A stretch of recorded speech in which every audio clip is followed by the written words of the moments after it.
Pag-usapan natin ang tungkol sa mga manok at hindi bass, pag-ibig ng mga gitara ng barrage, ito ang Laodong.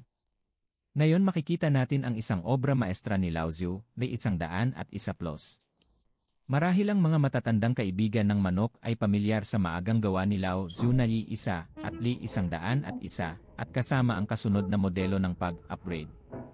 Pag-usapan natin ang makina ngayon.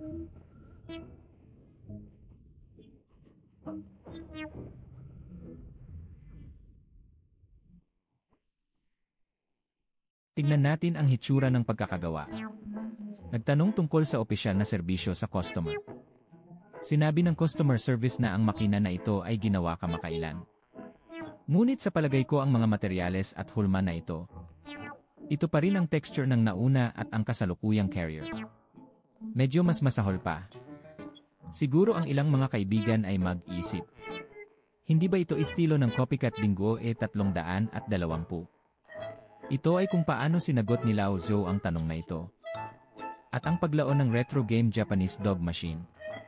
Ipinagpapatuloy din nito ang estilo na ito. Ang screen ay isang 3-inch 480, 4 Isang screen na hindi puno. Nang maipadala ang aking makina. Nandito na. Maghanap ako ng isang serbisyo sa customer. Bilang isang resulta, pinindot ko. Bumaba ulit ito. Ginamit ni Lao Tzu ang mga pindutan ng conductive glue sa oras na yon. Ang pindutan na ito ay pakiramdam okay. Sa oras na yon, ang conductive glue ay mas malambot kaysa ngayon. 2 doublings line sa harap. Ang dami ng susi ay nasa kanang bahagi ng disenyo ng pulley. Sa kaliwa ay isang pindutan ng bolt. Ang Lao Tzu's Li 101 ay inilunsad noong 2012. Bago ang Li 101, mayroong mga Li 1 at Li Station Up Masters. Ang mga haligi ng neon ay gumawa din ng detalyadong mga pagsusuri. Ano ang ibig sabihin ni Lao Tzu? Ang modelong ito ay pangunahing nakikibahagi sa mga pamilihan sa dayuhan. Sa bansa, maliit na bilog lamang ito. Tila isang shot ng basketball. Ang Ni 101 Plus ay isang upgrade na modelo na inilabas sa paligid ng 2015.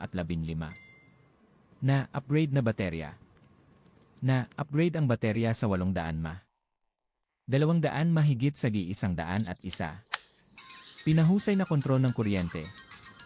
Ang ilang mga pagpapabuti ay ginawa sa supply ng screen. Upgrade din ang memorya. Hawak ko ito ng ganito. Dahil ang baterya na ito ay nasa kaliwa. Ito ay nagiging sanhi ng bigat na maging isang maliit na hindi pantay. Ang pagpapatakbo ng mga laro ay pareho sa Yig real-time machine. Walang pagkaantala sa pindutan. At ang opisyal na pamamaraan ng Amponic. Ito ay sa pamamagitan ng isang pamamaraan na tinatawag na Wii card na may isang storage card. Ang Wii card at EA card ay eksaktong pareho. At ang EA card na ito ay nag-imbak ng laro ng entry sa laro. Ngunit hindi ito magagamit bilang isang burn card. Ginamit lamang sa Kuya Tzu's Li 101. Sinaksak ko ito sa EA. Walang tugon kapag ang bota na ito. Bilang karagdagan sa pagsuporta sa mga Wii cards. Ang lahat ng mga tunay na pirated cassette ay suportado. Ang isang ito ay isang tunay na cassette. Maaari ring tumakbo ang mga pirated cassette. Sinusuportahan din ang burn card. Ngunit ang presyo ng pagsunog ng card ay masyadong mahal. Hindi ko. Sa loob ng opisyal na card. Inayos din namin ang mga kategorya ng laro. Ang EA card ay mayroon ding mga larong VCA. Maaaring ay play sa pamamagitan ng simulator.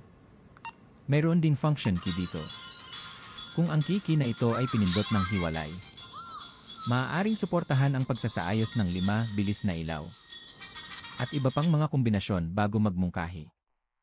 Mayroong 3 mga pagpipilian sa ratio. Maaaring mayakma sa 240 la 160. Ngunit, ang itim na gilid ay magiging mas malaki. 4 hanggang 3. 3 hanggang 2. Maaari mo ring pagsamahin ang Mackie upang tawagan ang menu. At sinusuportahan ng makina na ito ang combo. Ngunit dahil bumili ako ng isang linya ng copycat sa Taobao, mayroon itong isang mas kaunting wire. kaya walang combo. Ang linya ng copycat na ito. Tinanong ko ang serbisyo sa customer. Maaari lamang itong makasama sa EA. EBA. O 2 unit ng Ni 101. Higit pang mga tagubilin sa paggamit ng makina na ito. Gumawa din si Lao Tzu ng isang detalyadong manong elektronikong pagtuturo sa kanyang network disk. At ang network disk ay nakalimbag sa kanyang Wii card. Ay 101 solong visual mula sa screen. Ito ang pangitain sa screen na lumampas sa ilig ng matatanda. Ngunit ang aming mga dating manlalaro tulad ng magaspang na butil ng dot matrix. Ang damdamin na ito. Hindi maabot ang screen ng makina na ito. Ang paghuhusga mula sa iterative apela ng mga peking mga konsol ng laro. Ang bentahe ng makina na ito ay mahirap na solusyon. Ngunit iyon lang. Bagaman sinusuportahan nito ang gintong daliri. Ngunit ang instant archive ay hindi suportado. Dapat na mai-archive ang EA sa kategorya ng laro ng EA. Para sa mga manlalaro na ginagamit sa paggamit ng EA Simulator. Marahil ay may ilang kahirapan sa paglalaro ng laro na may kapayapaan ng isip. Maaari ring makita ng makina na maraming mga halatang kompromiso.